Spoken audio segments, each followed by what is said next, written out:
విజయ productions పతాకంపై నాగిరెడ్డి చక్రపాణి మాయాబజార్ చిత్రాన్ని చిరస్మరణీయంగా రూపొందించారు.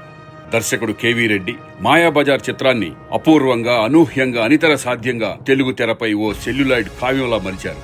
మాయాబజార్ సినిమాకు పింగళి నాగేంద్రరావు అద్భుతమైన మాటలను అందించారు. ఛాయాగ్రాహకుడు మార్కస్ బాట్లే ఈ సినిమాను నవరసభరితంగా తెరమీద చూపించారు. ఘంటసాల సంగీత దర్శకత్వంలో ఈ చిత్రంలోని పాటలు ఈ తరం ప్రేక్షకులను కూడా ఆకట్టుకుంటున్నాయి. శ్రీకృష్ణుడిగా ఎన్టీ రామారావు గారు, ఘటోద్గజుడిగా ఎస్వి రంగారావు గారు, శశిరేఖగా సావిత్రి గారు, అభిమన్యుడిగా అక్కినేని నాగేశ్వరరావు గారు ఆయా పాత్రలను సజీవంగా మన ముందు నిలబెట్టారు. మళ్లీ తెర మీద మాయాబజార్ తెలుగు సినిమా రంగంలో నాటికి నేటికి ఏనాటికి ఓ క్లాసిక్. మాయాబజార్ సినిమా విడుదలై నేటికి 68 సంవత్సరాలు.